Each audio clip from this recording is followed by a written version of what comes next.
Sadai lebih dari pemenang. Matius 14 ayat 22 sampai 33. Matius 14 ayat 22 sampai 33. Sudah ketemu semua? Minggu lalu firman Tuhan berbicara tentang cinta. Yesus berkata, seperti lagu anak muda dikatakan, cintailah diriku untuk selamanya. Amin. Amin. Pasangan kita aja berkata, aku cintai engkau selamanya, bangganya luar biasa. Apalagi ya, kalau Tuhan Yesus mengatakan bahwa Dia sangat mencintai kita, sewajarnya lah juga kita berkata, aku mencintai engkau Yesus. Kadang-kadang hari ini saja, kapan? Jadi Yesus berkata, cintai aku selamanya. Tapi ada ciri khas orang yang mencintai Yesus. Kelanjutannya adalah malam ini firman Tuhan temanya adalah kenali signal yang Tuhan berikan. Kalau engkau cinta Yesus, kau kenal signal yang Tuhan berikan. Ada satu pasangan yang curhat ke saya waktu itu di Jakarta. Dia katakan, Bu, susah banget ya Bu. Susahnya di mana? Suami saya itu susah banget. Saya tahu dia sayang banget sama saya. Tapi tahu nggak?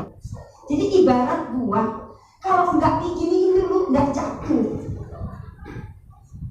Padahal ini mangga mestinya ngerti. Kalau musim panas begini, makan mangga itu enak. Mestinya di situ kita duduk dekat pohon mangga, mangganya ngerti gitu loh. Wah, ini dia pasti lagi butuh hal-hal yang menyegarkan, buah yang menyegarkan. Lalu mangganya jatuh. Tanpa kita minta dia jatuh. Tapi nyatanya dia harus dipakai galah dulu, diinjak baru jatuh. Seperti itu juga terkadang ada banyak pasangan-pasangan seperti itu. Dia enggak tahu udah pasangannya sebenarnya kasih signal bahwa dia butuh perhatian. Tetapi terkadang sering para suami enggak mau tahu. Ambil koran, pura-pura baca koran. Ambil kopi, pura-pura minum. Ya enggak? Dia enggak tahu. Udah pura-pura cengeng, ini kan butuh perhatian. Tapi dia pikir, dia udah tahu saya cinta dia, ya udahlah. Tapi hati-hati loh ya. Hati-hati loh ya. Cinta yang bisa bertahan lama adalah cinta yang membuktikan. Amin. Jika kau cinta, buktikan. Amin. Iya. Lagi tidur aja, lihat istri lagi, aduh perutku sakit, bangun aja. Olesin apa kek, ya enggak? Ya enggak? Walaupun tutup mata, pegang kepalanya begini, dia sudah merasakan sentuhan, langsung sembuh. Amin. Apalagi sama-sama lahir baru, sentuhannya mendatangkan kesembuhan. Amin. Amin. Jadi kenali signal yang dikasih. Udah rada-rada cengeng, oh pasti butuh perhatian ini. Amin. Amin. Itu orang yang saling mencintai. Terkadang kita juga anak seperti itu, anak butuh perhatian kita. Banyak anak-anak rada-rada cengeng atau mungkin nakal-nakal sedikit karena butuh perhatian orang tua, tapi orang tua tidak ngerti. Masih aja ngurumpi dengan tetangga. Udah lihat anaknya lari sini karena butuh perhatian dari ibunya. Ibunya malah ngobrol terus. Ini apa? Karena tidak mengerti signal yang diberikan oleh anak, bahwa anak butuh perhatian. Tapi kalau kita yang cinta, hidup dalam kasih Tuhan, hidup dalam cintanya Yesus, kita pasti Tuhan berikan kepekaan.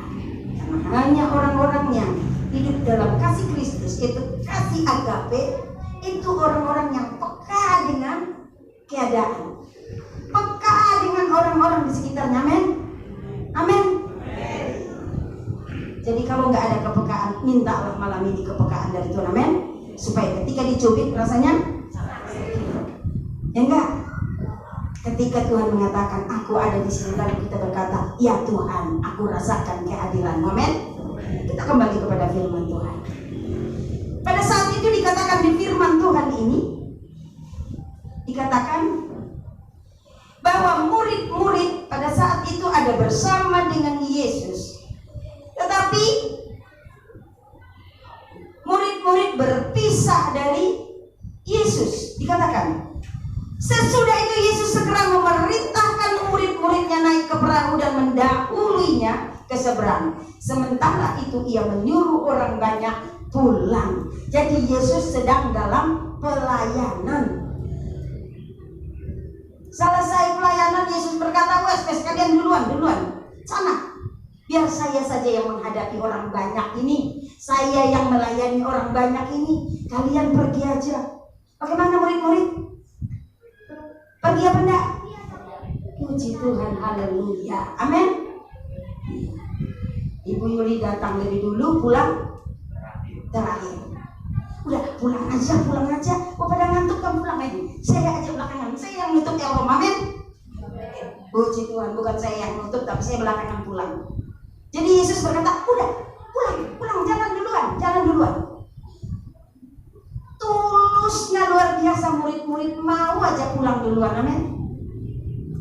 Kira-kira kalau mereka tidak pulang duluan, kira-kira Yesus marah apa enggak? Yesus berkata, sementara itu ia menyuruh, ini dikatakan Yesus segera memerintahkan murid-muridnya naik ke perahu dan mendahulunya ke seberang. Sementara itu ia menyuruh orang banyak pulang.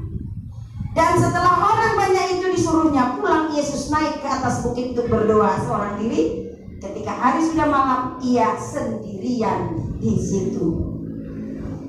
Coba kita perhatikan konteks firman Tuhan ini. Bukankah Yesus bersama murid-murid sama-sama melayani? Tapi kenapa murid-murid disuruh jalan dulu?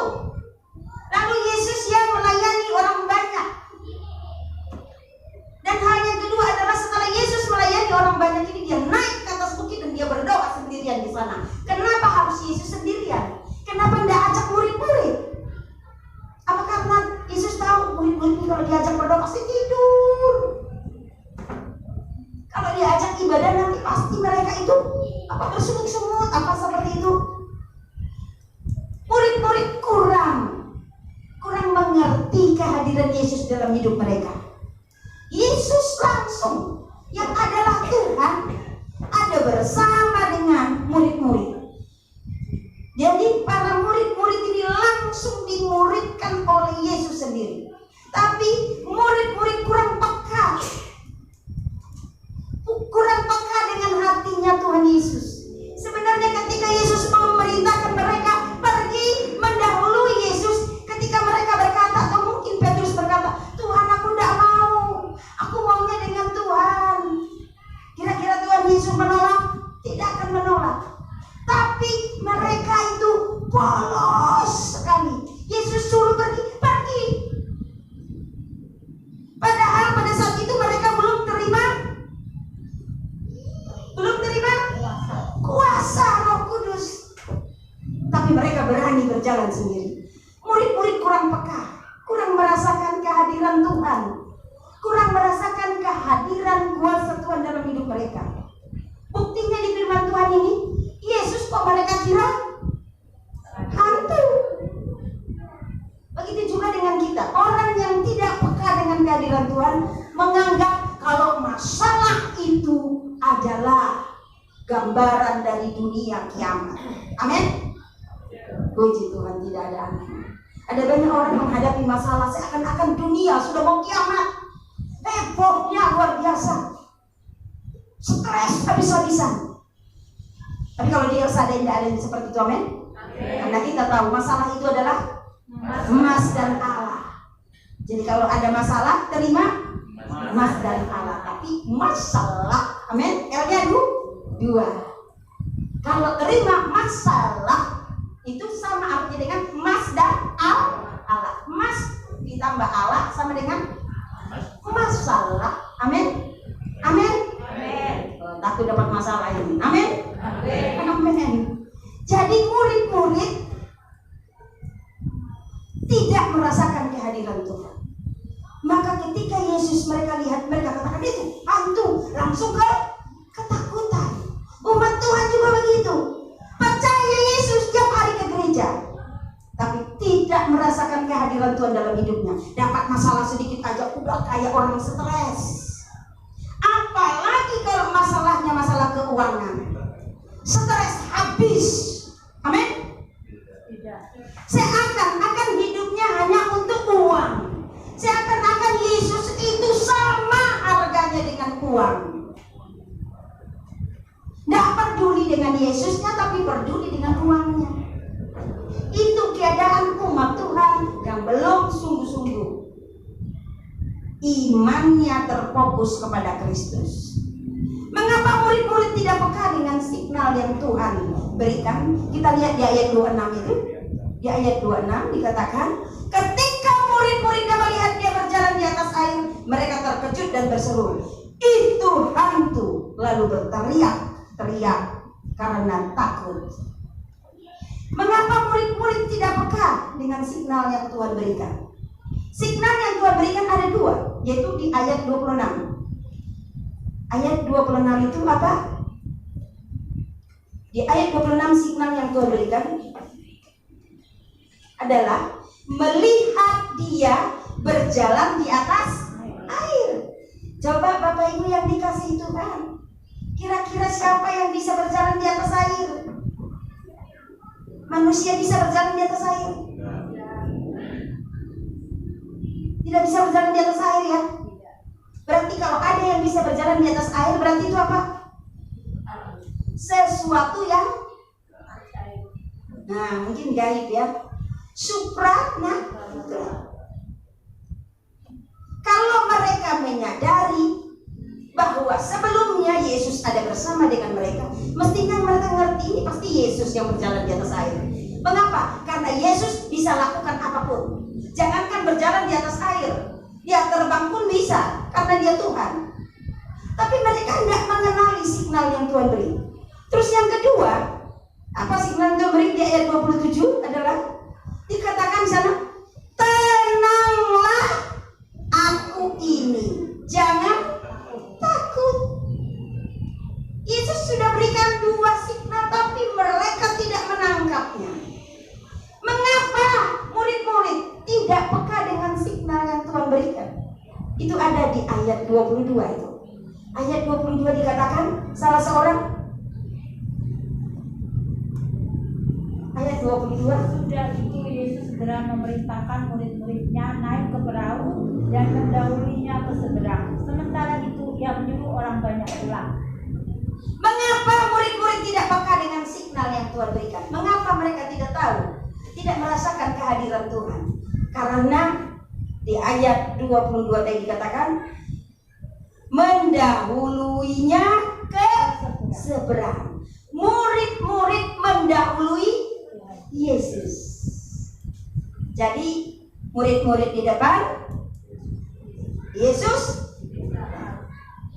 Bapak yang dikasih Tuhan, kita setiap perjalanan mau kemanapun, tidak harus ke Elkom, tidak harus perjalanan jauh, bahkan mau ke warung sekalipun berjalan, itu selalu saya berdoa begini, Tuhan Yesus berjalanlah di depanku. Jadi kalau ada bahaya di depan, siapa yang kena? Siapa yang kena? Yesus. Tapi mungkin nggak Yesus kena bahaya. Jadi kita ketika naik ke mobil di belakang Tuhan, engkau berjalan mendahului mobil ini. Tuhan, engkau mengurapi tangan aku ponco menyetir mobil. Dan malaikat sorgamu memagari mobil ini. Darahmu tutup bungkus kami yang ada di dalam mobil. Tiba di tujuan dengan selamat. Ada orang berdoa begini, Tuhan, aku mau berjalan ke sana. Dikatakan apa? Dia bilang apa? Sertai aku dari belakang. Kelihatannya rohani. Kalau Yesus menyertai dari belakang, kalau bahaya ada di depan, bagaimana? Yesus bilang, salah sendiri. Kenapa suruh aku di belakang? Karena aku di belakang, engkau kena bahaya. Jadi murid-murid mengapa tidak mengenal signal yang Tuhan beri? Mereka tidak merasakan kehadiran Tuhan. Kenapa? Karena murid-murid berjalan dulu, sementara Yesus masih di belakang. Kita juga sering seperti itu. Kita merasa kita sudah rohani, seakan-akan kita mengikuti apa yang Tuhan mau, tapi malah sebaliknya kita yang minta Tuhan mengikuti apa yang kita mau. Maka Bapak Ibu yang dikasih Tuhan dalam pelayanan pun, saya tidak bisa berjalan menurut kehendak saya sendiri. Saya berjalan menurut signal yang Tuhan beri. Kata Tuhan, ayo, ayo. Kata Tuhan, diam, ya diam. Kenapa? Karena menyadari bahwa tanpa Tuhan kita tidak bisa apa-apa. Yang kedua, karena menyadari tanpa perkenanan Tuhan semua pelayanan kita sia-sia. Buat apa kita capek-capek pelayanan? Bawa jiwa datang sama Tuhan, ibadah setiap hari, doa puasa setiap hari, tapi Tuhan mengatakan aku tidak mengenal kamu. Mengapa Tuhan tidak kenal? Karena kita melakukan apa yang kita mau, bukan apa yang Tuhan mau.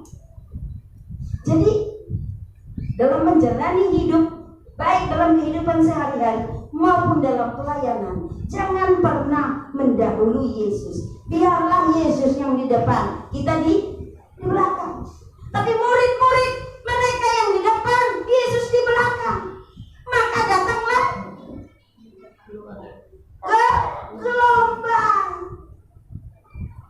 Kalau Yesus ada di perahu itu, kira-kira laut itu berani enggak? Berani enggak terhadap kuasa Yesus? Tidak berani. Tapi karena Yesus tidak ada di situ, maka bahaya datang. Jadi kalau mau Yesus ada dalam hidupmu, jangan pernah mendahului Yesus. Biar Yesus yang di depan, kita yang di belakang. Amin. Yang kedua, mengapa murid-murid tidak peka dengan signal yang Tuhan berikan? Di ayat 23 dikatakan salah seorang, dan setelah orang banyak itu disuruhnya pulang, Yesus naik ke atas bukit untuk berdoa seorang diri. Ketika hari sudah malam, ia sendirian di situ. Yesus berdoa seorang diri, berarti tanpa murid-murid. Seharusnya murid-murid nempel dengan Tuhan Yesus, tapi tanpa murid-murid. Yang dipastikan berarti murid-murid kurang berdoa. Yesus berdoa sendirian, murid-murid di mana? Maka mereka lebih mengutamakan apa? Pelayanan, pekerjaan Tuhan. Karena mungkin di seberang sana ada banyak jiwa-jiwa yang mau dilayani, sehingga buat mereka itu jauh lebih penting daripada berdoa. Jadi mereka tidak merasakan kehadiran Tuhan dalam hidup mereka. Jadi jangan sampai lupa mesbah doa. Orang yang kurang berdoa kelihatan gaya hidupnya. Orang kurang berdoa, sebentar-sebentar mutung, sebentar-sebentar tersinggung, sebentar-sebentar kecewa, sebentar-sebentar stres, sebentar-sebentar khawatir karena kurang makan, kurang berdoa. Bukan kurang makan, tapi kurang berdoa.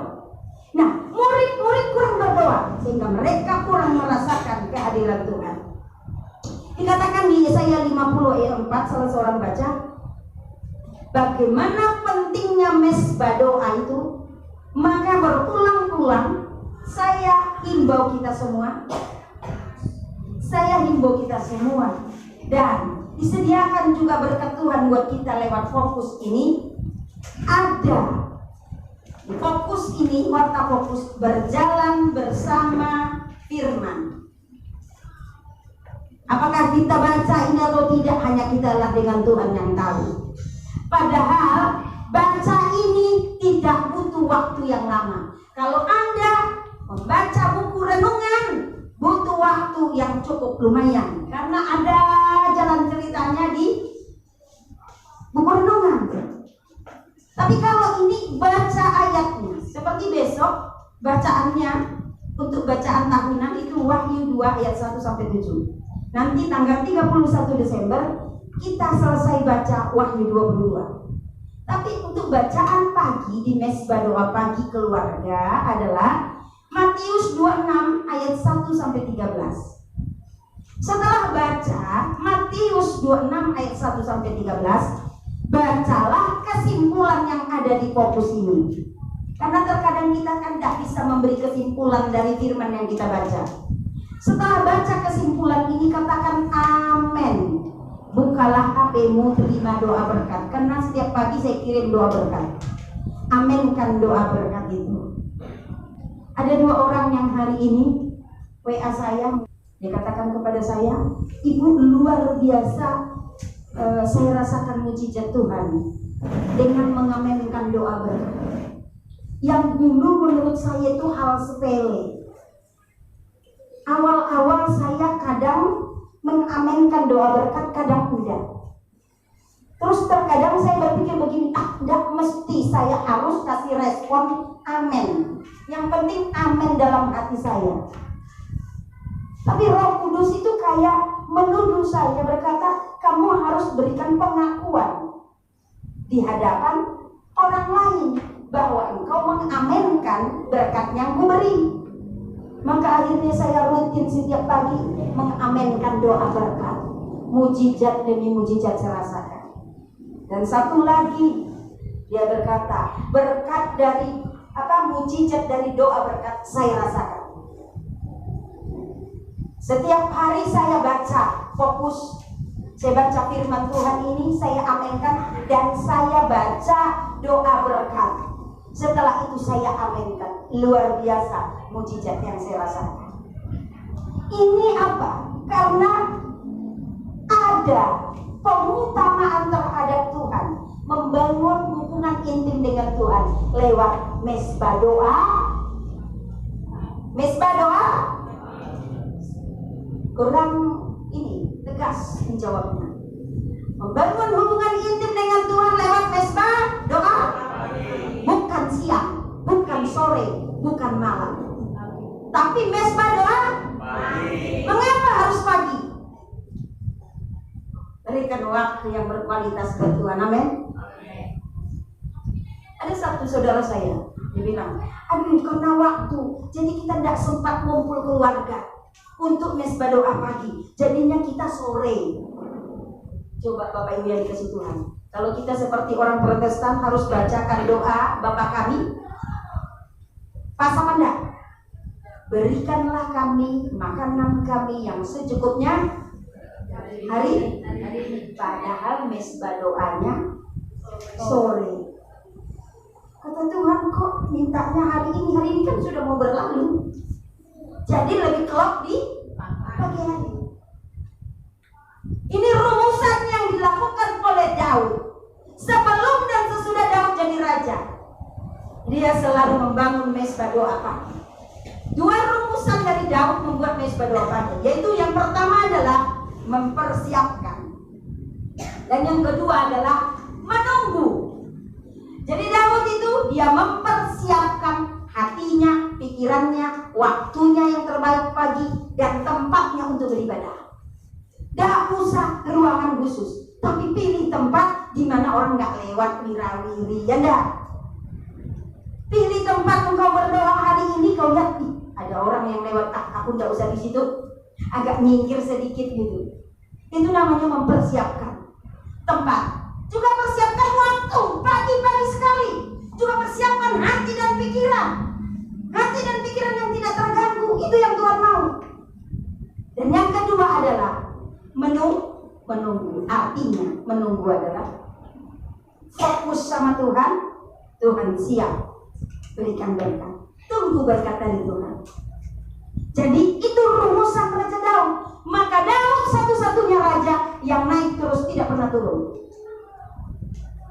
dan tidak pernah lengser. Sampai dia mati, dia tetap raja. Karena apa? Tajam sekali pendengaran. Dia bisa tahu Tuhan katakan ya atau tidak. Dia bisa tahu Tuhan bilang maju atau stop, atau diam di tempat. Dia bisa dengar suara Tuhan. Karena apa? Karena Dia selalu membangun mesbah doa, sehingga apa yang terjadi? Menambah kualitas kepekaan.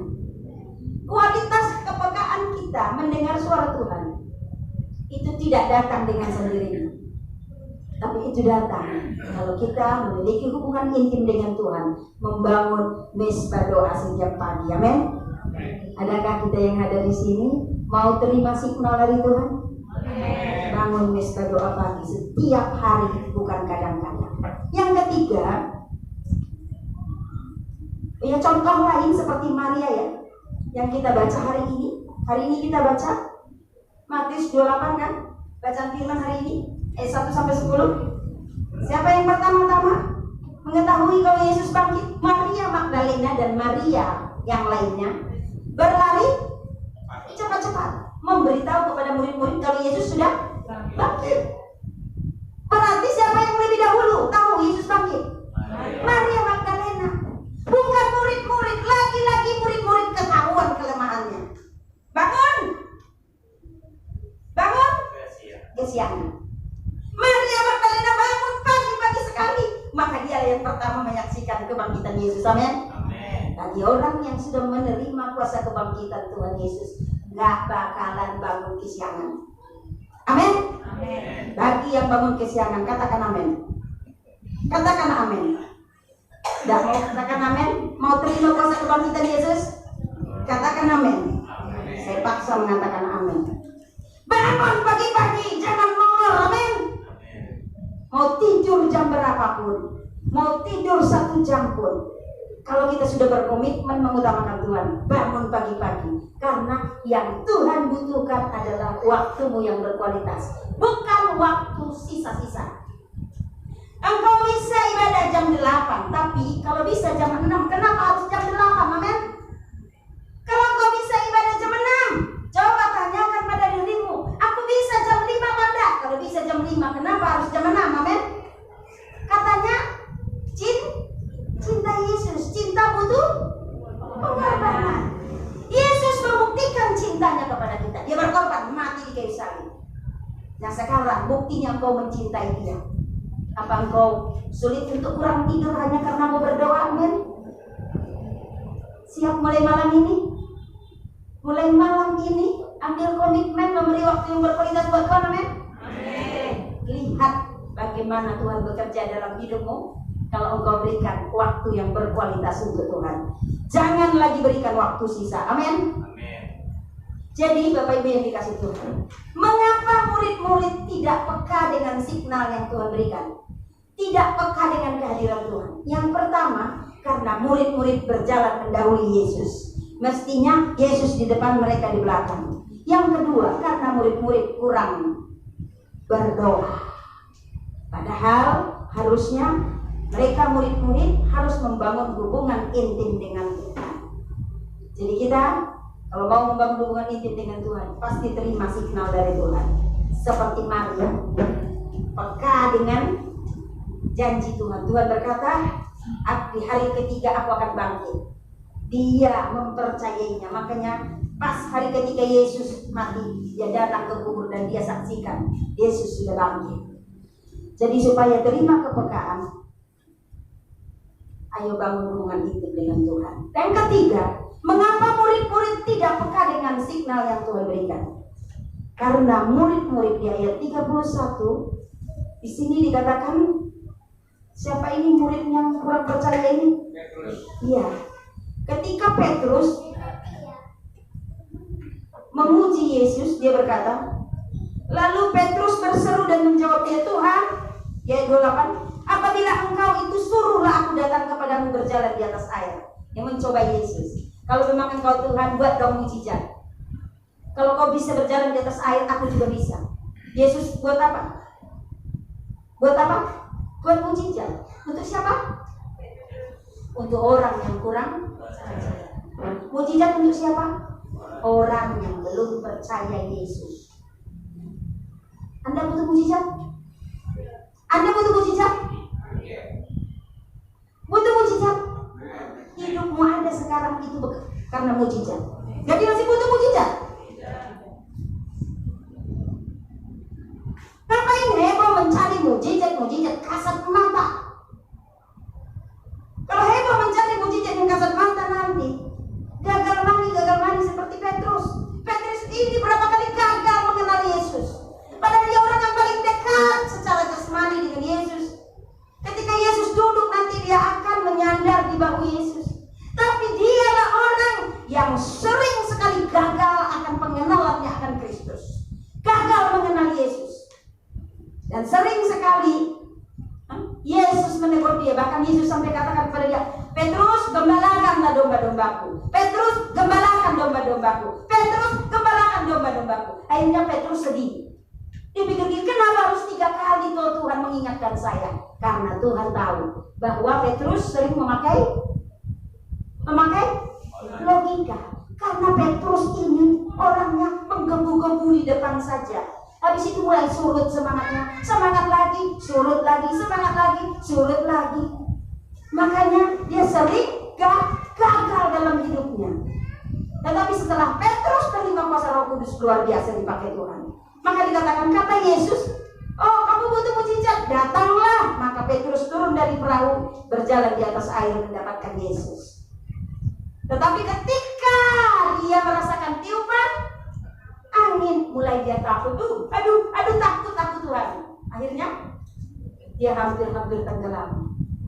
Maka Yesus berkata di ayat 31 itu, segera Yesus mengelurkan tangan dan memegang dia dan berkata, hai orang yang kurang percaya, mengapa engkau bimbang?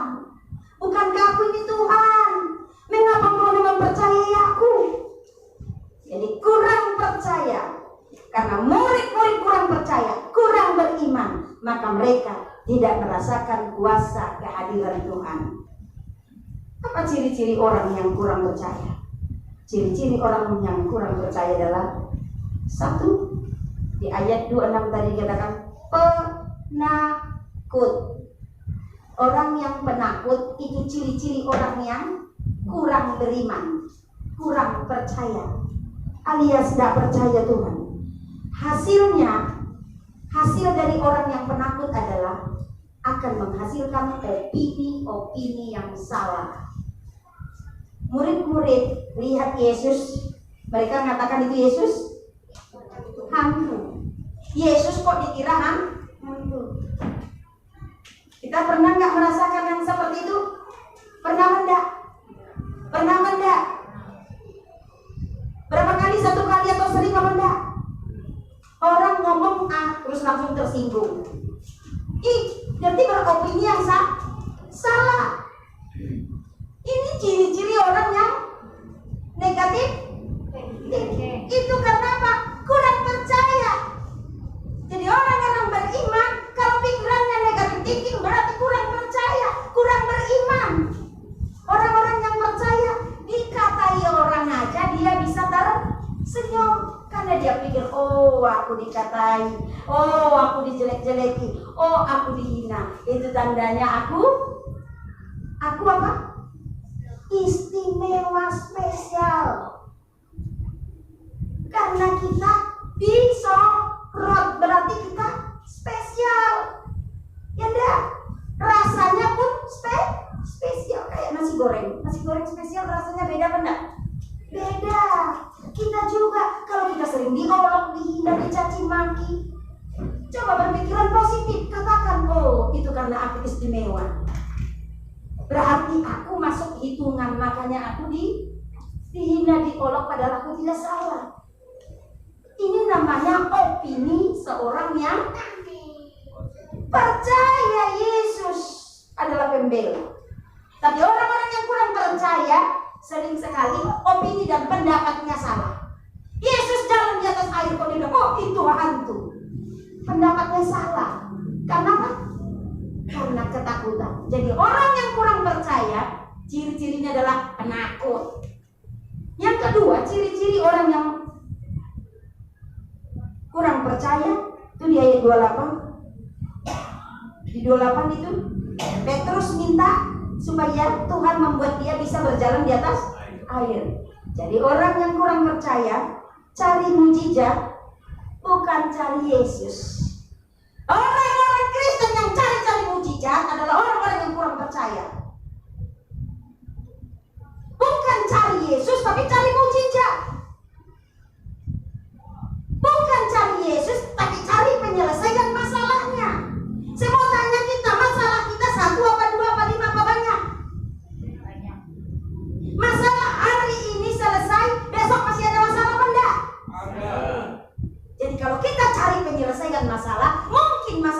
satu selesai, tapi ribuan masalah lagi yang lain akan datang. Tapi kalau kita cari Yesus, semua persoalanmu Yesus yang selesaikan. Amin. Dan dipastikan besok-besok ada masalah, engkau tetap mengatakan no problem, tidak ada masalah. Bagi orang yang kurang percaya, masalah buat dia adalah gambaran dunia kiamat. Tapi bagi orang yang percaya Yesus sungguh-sungguh, masalah itu buat dia adalah berkat. Maka masalah itu betul-betul berubah jadi berkat. Jadi orang yang kurang percaya penakut. Orang yang kurang percaya cari-cari mukjizat. Padahal mukjizat itu hanyalah bonus. Seperti yang pernah saya kasih ilustrasi, ketika seorang raja kasih kebebasan untuk seluruh warganya sekerajaan, bebas datang ke istana, bebas ambil apa saja. Lalu masuklah ke sana. Seluruh orang di sekitar kerajaan itu masuk ke dalam istana. Ada yang ngambil makanan, ada yang ngambil emas, ada yang mengambil perkakas-perkakas yang apa? Yang biasa mahal-mahal itu namanya apa? Ukiran-ukiran, mengambil macam-macam. Tapi ada satu ibu bersama dengan anaknya tidak mengambil apa-apa. Lalu raja berkata kepada ibu itu, "Ibu, apakah engkau seorang yang kaya, gak butuh apa-apa lagi? Semua orang sudah rebutan ngambil ini, ngambil itu, bebas semua ambil. Tapi kamu kok tidak ambil apa-apa? Saya lihat dari cara berpakaianmu, kamu bukan orang kaya. Tapi kenapa kamu tidak ambil sesuatu? Ayo, kesempatan hanya ada hari ini. Kenapa tidak ambil?" Lalu perempuan itu berkata, "Aku bukan tidak ambil apa-apa, aku pasti ngambil." Ya udah ambil. Lalu perempuan ini tuh dengan anaknya mendekati raja itu, pegang tangan raja. "Maksudmu apa?" kata raja. "Aku ambil raja menjadi milikku. Aku tidak butuh emas, aku tidak butuh uang, aku tidak butuh makanan, tapi aku butuh raja." Bapak Ibu yang dikasih Tuhan, kalau udah terima raja, kelaparan lagi enggak? Kekurangan apa enggak? Penuh Yesus. Dia adalah raja dari segala raja. Katakan, "Yesus, engkau hanya jadi milikku." Kalau Yesus sudah kau pegang, semuanya Tuhan akan tambahkan. Itu loh, arti carilah dahulu kerajaan Allah dan kebenarannya, maka yang lainnya tambahkan. Artinya utamakan kerajaan Allah, utamakan Yesus. Yesusnya dulu dapatkan, baru yang lainnya nanti pasti dapat. Coba kita juga yang pelayanan, hati-hati. Sungguh hati-hati kita. Jangan sampai kita pelayanan tapi tidak mendapat hatinya Tuhan. Dapatkan dulu hatinya Tuhan, amin. Supaya pelayananmu berarti. Jangan sampai engkau dipakai organisasi, dipakai oleh manusia. Ada banyak orang di luar sana tapi tidak di sini. Heboh pelayanan, dipakai di mana-mana. Dia mengira Tuhan yang memakai dia, padahal Tuhan berkata, sorry, aku tidak kenal kamu. Yang memakai kamu adalah gereja, yang memakai kamu adalah organisasi, aku tidak pakai kamu. Maka nanti Matius 7 ayat 22 yang dikatakan apa? Enyahlah engkau, aku tidak mengenal engkau. Lalu dikatakan apa? Bukankah? Mungkin supaya lebih tegas kita bacakan. Ayo, Matius 7 ayat 22 sampai 23. Yuk, yang cepat. Dikatakan apa? Gak perlu dari ayat 21.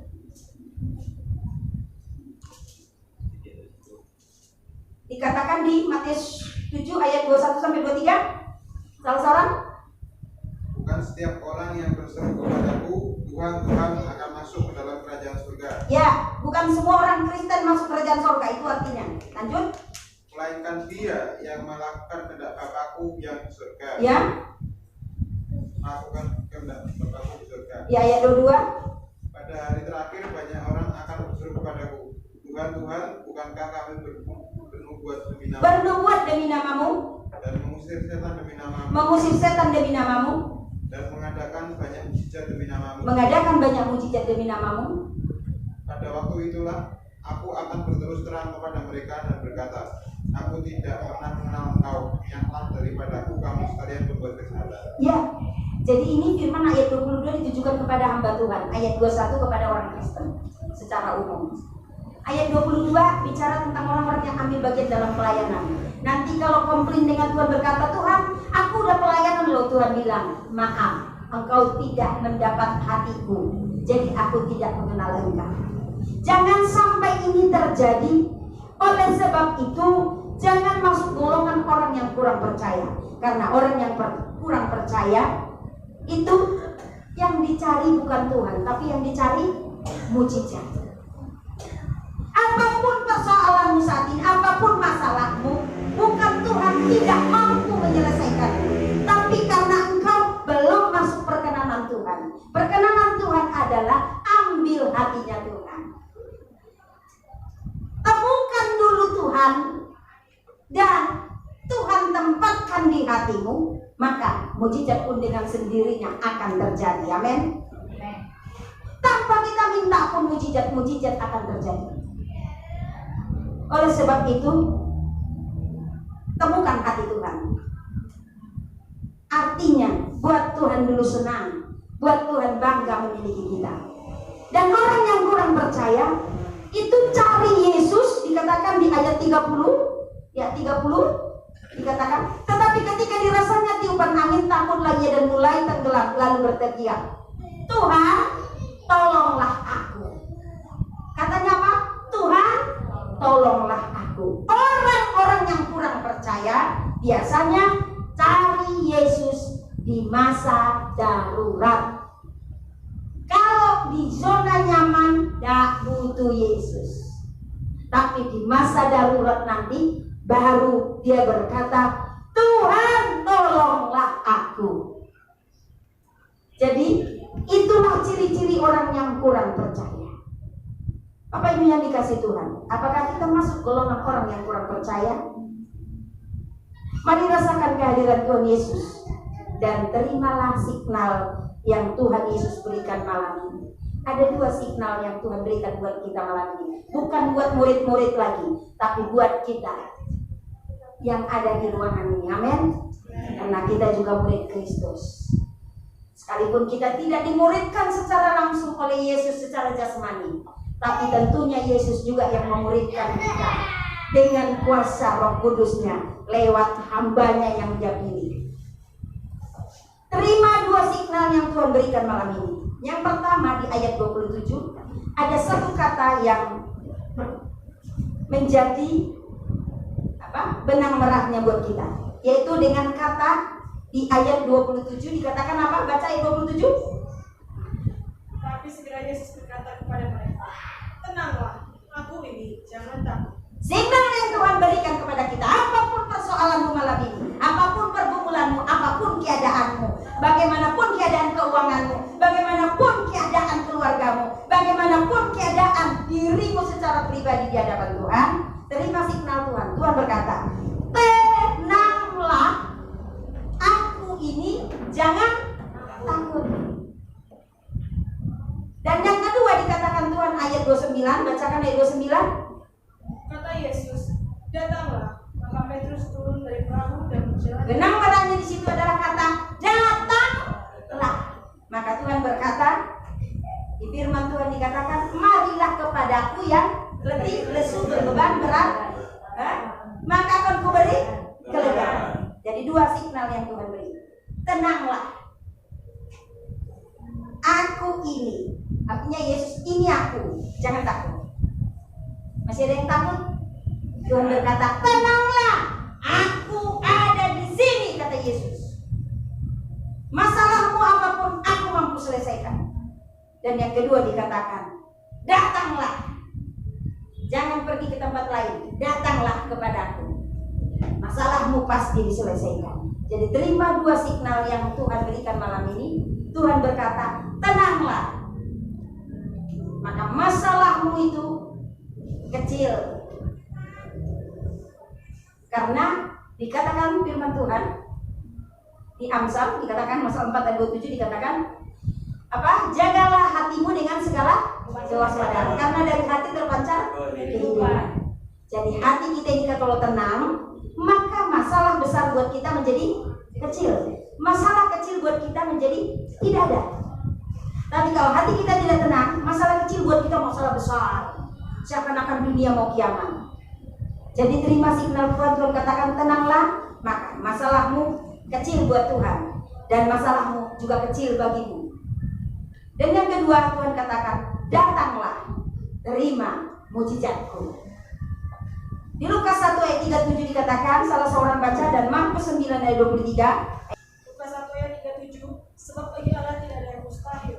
Ya, dikatakan Lukas 1 ayat 37 ada di depan ini, sebab bagi Allah tidak ada yang mustahil. Tenanglah, datanglah, mujizat terjadi. Dan di ayat yang berikutnya Markus 9 ayat 23 dikatakan, Jawab Yesus, katamu, jika kau dapat, tidak ada lagi yang mustahil bagi orang yang tidak percaya. tidak ada yang mustahil bagi orang yang percaya. Bagi Yesus tidak ada yang mustahil. Juga bagi orang yang percaya tidak ada yang mustahil. Jadi jangan dikira ayatnya cuma ini. Bukan hanya bagi Allah tidak ada yang mustahil, tapi bagi orang yang percaya Yesus tidak ada yang mustahil. Jadi sebesar apapun masalahmu, tidak ada yang mustahil. Engkau bisa mengadakan mujizat karena engkau seorang yang percaya Yesus. Tetapi orang yang kurang percaya Yesus tidak akan bisa buat mujizat. Jadi bukan hanya Yesus saja yang bisa buat mujizat, kita juga bisa buat mujizat. Amin. Terima signal dari Tuhan, rasakan kehadirannya, maka hatimu damai, tenang. Terima signal dari Tuhan, maka terimalah mujizatnya. Jadi ada dua. Terima signal Tuhan malam ini, apapun persoalanmu. Tuhan berkata tenanglah, maka jadilah tenang. Amin. Dan Tuhan berkata hal kedua adalah datanglah. Artinya apa? Jangan cari solusi lain, jangan pergi ke dukun, jangan minta pendapat orang lain, tapi bangun hubungan intim dengan Tuhan. Masuk dalam satu ruang lingkup di mana engkau bertumbuh. Karena Tuhan katakan datanglah, maka Tuhan akan adakan mujizat. Jadi terima signal Tuhan dengan Tuhan berkata tenanglah dan datanglah. Maka dengan engkau terima signal dari Tuhan, engkau rasakan kehadiran Tuhan, maka hatimu damai. Kalau hati damai bisa menyelesaikan masalah apapun. Dan yang kedua Tuhan katakan terima signal dari Tuhan dan terima mujizat Tuhan. Mujizat terbesar adalah mujizat keselamatan. Yesus mati di kayu salib.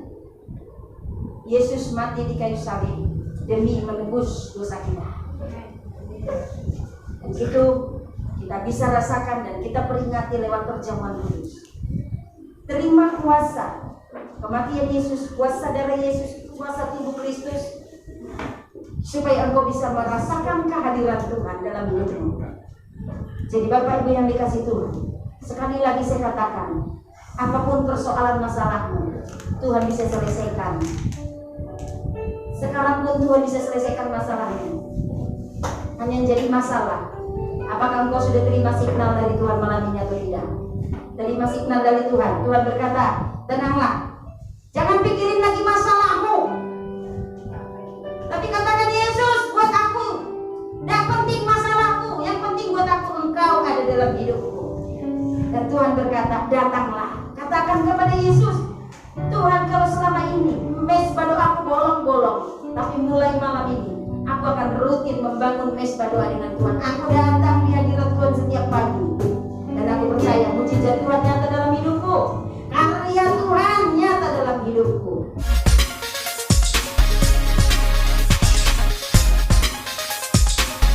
El Shaddai lebih dari pemenang.